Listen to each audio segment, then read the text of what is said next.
നമസ്കാരം സർ. അഹമ്മദാബാദ് സമ്മേളനത്തോടു കൂടി കോൺഗ്രസിനൊരു തിരിച്ചുവരവ് സാധ്യമാവുമെന്ന് സാറിന് തോന്നുന്നുണ്ടോ?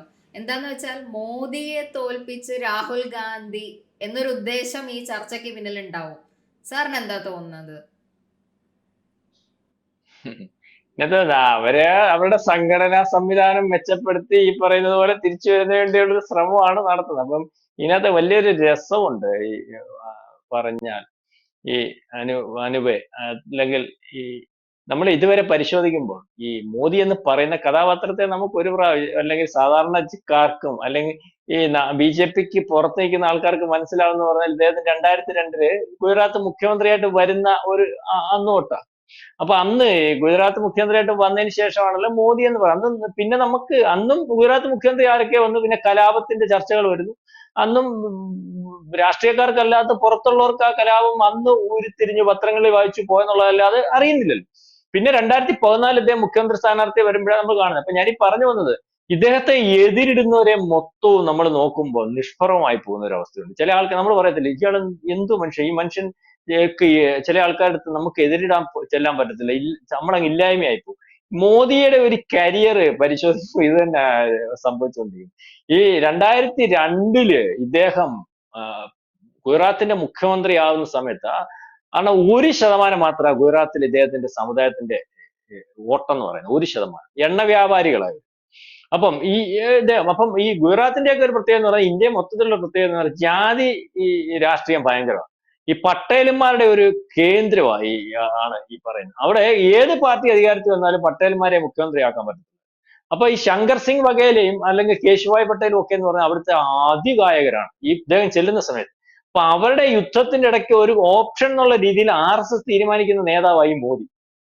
അപ്പൊ അവിടെ ചെല്ലുന്നു. അവിടെ ചെല്ലുമ്പോ ഇവരെ അന്ന് ഈ നമ്മൾ പറയുമ്പോൾ വാജ്പേയിക്കും അദ്വാനിക്കും അല്ലെങ്കിൽ അതിന്റെ അപ്പുറത്ത് നിൽക്കുന്നവർക്ക് പോലും ഇവരുടെ ഗ്രൂപ്പിസ്റ്റോ അവരെങ്കിൽ ഗുജറാത്തിൽ കൈകാര്യം ചെയ്യാൻ പറ്റാത്ത രീതിയിൽ അധികാരമാണ്.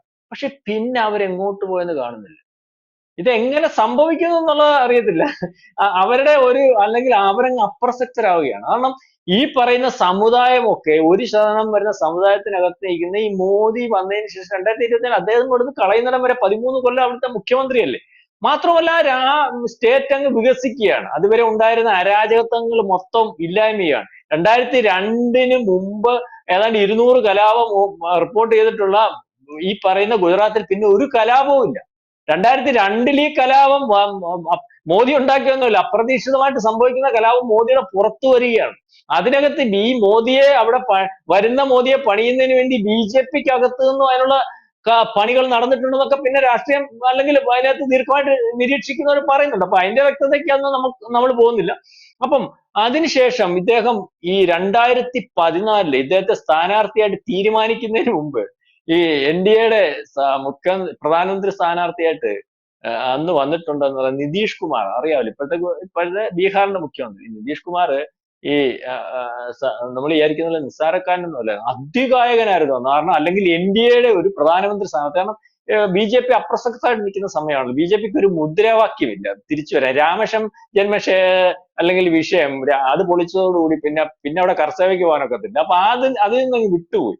അപ്പൊ പിന്നെ അവർക്കൊരു മുദ്രാവാക്യമല്ല. അപ്പൊ ഇദ്ദേഹത്തെ കൊണ്ടുവന്നപ്പോ RSS തീരുമാനിച്ചു കൊടുക്കുന്നു പ്രധാനമന്ത്രി. ഒരിക്കലും നമ്മളാരും പ്രതീക്ഷിക്കാത്ത ഒരാളാണല്ലോ പ്രധാനമന്ത്രിയായിട്ട് മോദി വരട്ടെന്ന്. അപ്പൊ ഇവിടുത്തെ കോൺഗ്രസ്സുകാരെല്ലാം രണ്ടു കൈയും പൊക്കി അങ്ങ് ചാടുമായിരുന്നു. കേരളത്തിലെ അന്നത്തെ വിഷ്ണുനാഥ് ഉൾപ്പെടെ യൂത്ത് കോൺഗ്രസ് സംസ്ഥാന ഇനി എന്തോ പ്രശ്നം, ഒരു നരഭോജിയെ പ്രധാനമന്ത്രിയാക്കി അടുത്ത പ്രാവശ്യം നമുക്ക് വളരെ വലിയ ഭൂരിപക്ഷത്തിൽ അധികാരത്തിൽ വരും. പിന്നെ കണ്ട ചിത്രം നമുക്ക് നേരിട്ടുള്ളതാണല്ലോ.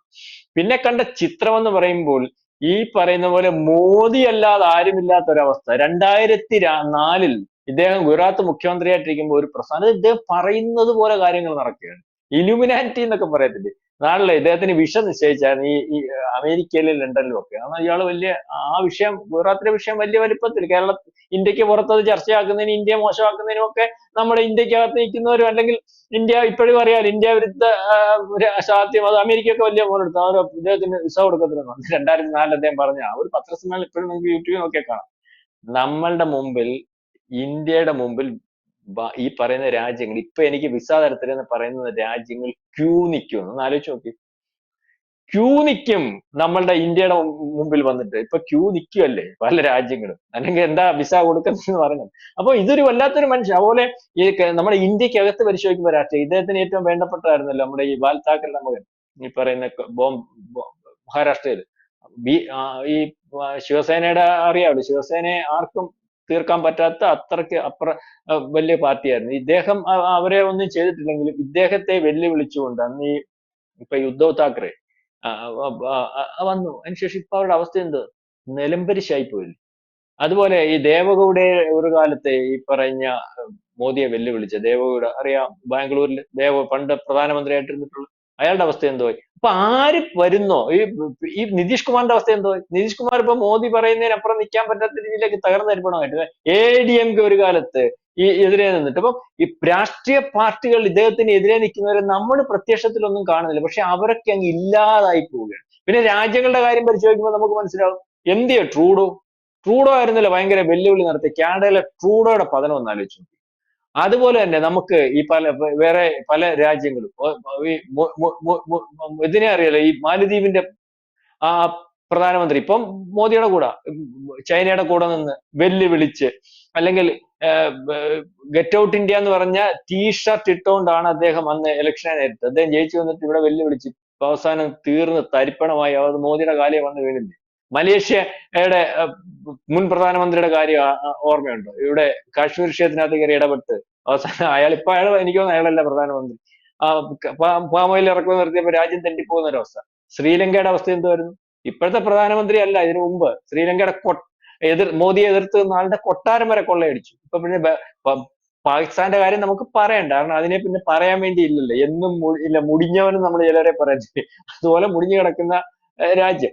പിന്നെ ബംഗ്ലാദേശിന്റെ അവസ്ഥ ഇനി നമുക്ക് അതും ചർച്ച ചെയ്യേണ്ട കാര്യമില്ല, അത് ഒരു പരിവായിട്ടുണ്ട്. അതും ഇദ്ദേഹത്തിന്, അതായത് ഇദ്ദേഹത്തിനെതിരെ നിൽക്കുന്ന ശക്തികൾ പിന്നെ ഇദ്ദേഹത്തിന്റെ കാൽക്കൽ വീഴുന്ന ഒരവസ്ഥ, അല്ലെങ്കിൽ അല്ലെങ്കിൽ തീർന്നു പോകുന്ന ഒരവസ്ഥ വല്ലാത്തൊരു ഇതാണ്. നമ്മള് എത്ര പറയുമ്പോഴും അദ്ദേഹം ഒരു പ്രത്യേക വൈഭവമുള്ള മനുഷ്യനാണ്. ഒരു അമാനുഷികമായ ശക്തി തന്നെയുണ്ട്. നമ്മൾ ഈ പറയുമ്പോൾ ഒരു പ്രാവശ്യം ഇദ്ദേഹം പറഞ്ഞു, ഞാനല്ല ഒന്നും പ്രവർത്തിക്കുന്നത്, എന്നിൽ ഒരു ശക്തിയുണ്ട്, ഞാൻ ആ ശക്തിയിൽ വിശ്വസിക്കുന്നു പറഞ്ഞുകൊണ്ട് അദ്ദേഹം ഒരു ഹിന്ദുവിന്റെ അല്ലെങ്കിൽ ഹിന്ദുക്കളുടെ ഒരു വിചാരമുണ്ട്. കാരണം നമ്മളിൽ പ്രവർത്തിക്കുന്നു, നമ്മളല്ലാതെ നമ്മളെ കൊണ്ട് ഓരോ ചെയ്യിക്കുന്നു, അല്ലെങ്കിൽ നമ്മളെ ഇതിനു വേണ്ടി നിയോഗിച്ചിട്ടുള്ളതെന്നൊക്കെയാണ് പറയുന്നത്.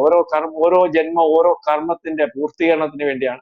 ആ കർമ്മം പൂർത്തീകരിച്ചു കഴിയുമ്പോൾ ആ ജന്മം ആ ദേഹം വിട്ട് പിന്നെ മറ്റൊരു അല്ലെങ്കിൽ പോകും, വേറെ ജന്മം എടുക്കാൻ പോകുന്നൊക്കെ ഉള്ള ഒരു വിശ്വാസം ഹിന്ദുക്കളുണ്ട്. അപ്പൊ ആ വർത്തമാനാ പുള്ളി. അന്ന് ഇയാളെ ഈ കോൺഗ്രസും അല്ലെങ്കിൽ ഈ രാഹുൽ ഗാന്ധിക്ക് ഏക്കേതാ പൂക്കേതാന്നറിയാൻ പറ്റാത്ത രാഹുൽ ഗാന്ധിയൊക്കെ കളിയാക്കിയില്ലേ.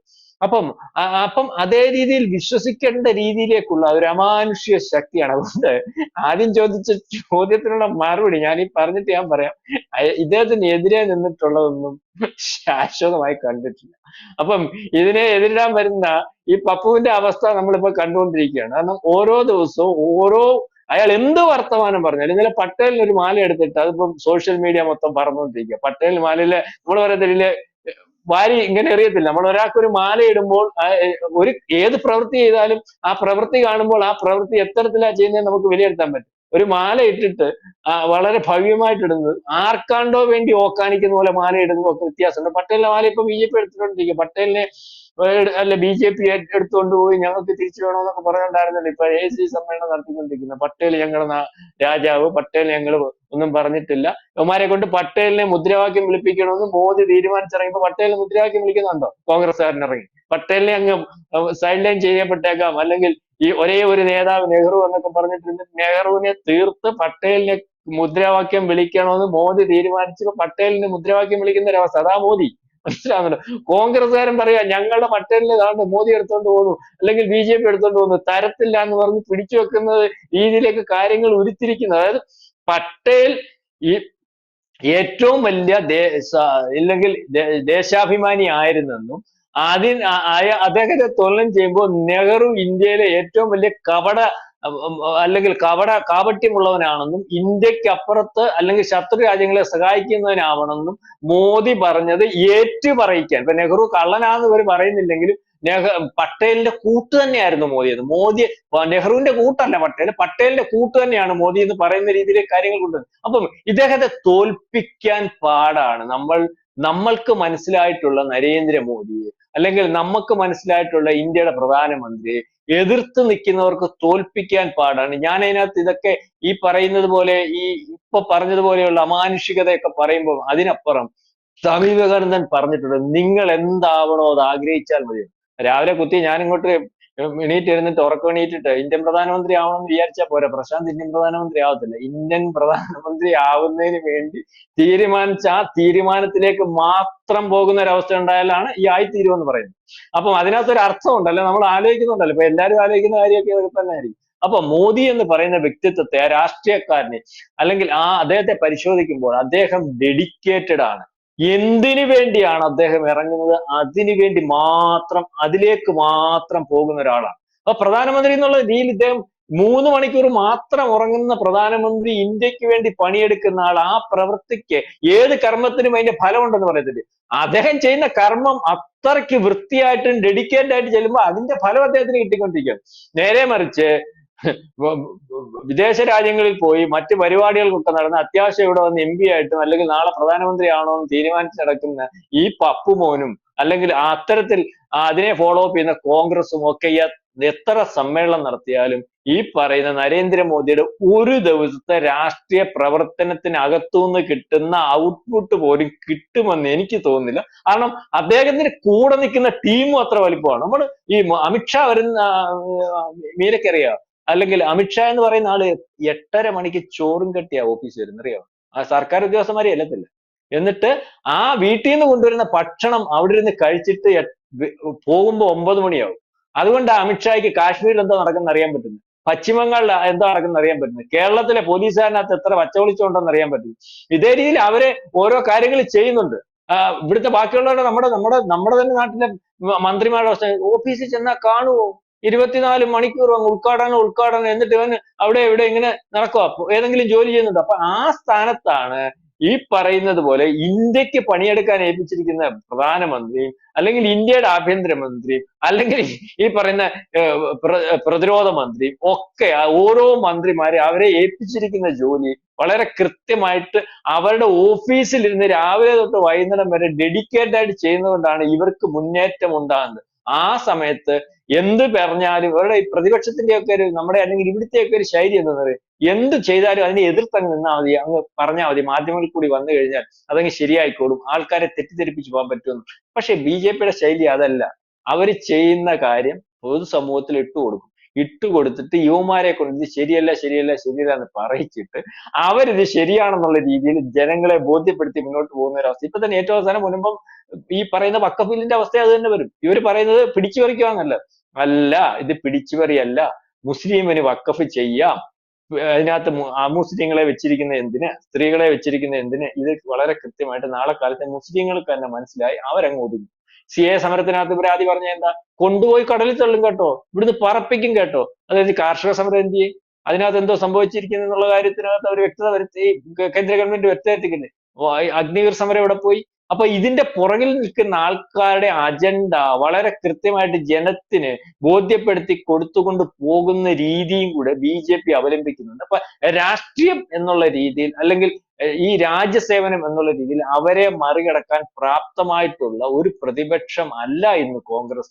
അതുകൊണ്ട് ഗുജറാത്തി സമ്മേളനം കൂടിയോ, അവിടെ ചെന്ന് എനിക്ക് തോന്നി നരേന്ദ്രമോദി എന്തോ ചെയ്യുന്ന കാണാൻ പോയതായിരിക്കും. അല്ലെങ്കിൽ അവിടുന്ന് തുടങ്ങിയാല്, നരേന്ദ്രമോദി അവിടുന്ന് തുടങ്ങിയാല് ഇപ്പൊ ഇന്ത്യയിലെ നെറുകയിലെത്താൻ സാധിക്കുമെന്ന് വല്ലതും വിചാരിച്ച് വല്ല മന്ത്രവാദി വല്ലതും പറഞ്ഞ് ആയിരിക്കും.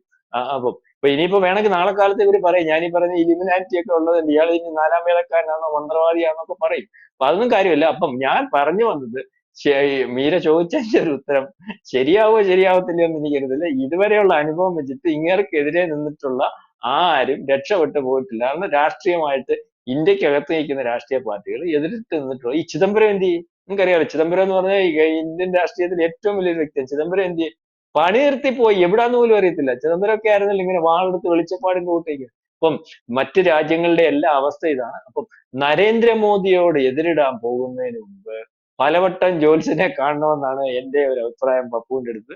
അതായിരിക്കും നന്നാവുക. അല്ലെങ്കിൽ പണി മേടിച്ച് പണ്ടാരം അടങ്ങിപ്പോവും. അതായത് കോൺഗ്രസിന്റെ കൗണ്ട് ഡൗൺ ആരംഭിച്ചു എന്നുള്ളതാണ് ചുരുക്കി പറഞ്ഞാൽ സംഭവിക്കാൻ പോകുന്നത്. കൂടുതൽ വാർത്തകളും വിശേഷങ്ങളും നിങ്ങളിലേക്ക് എത്താൻ ABC മലയാളം സബ്സ്ക്രൈബ് ചെയ്യുക, ബെൽബട്ടനും അമർത്തുക.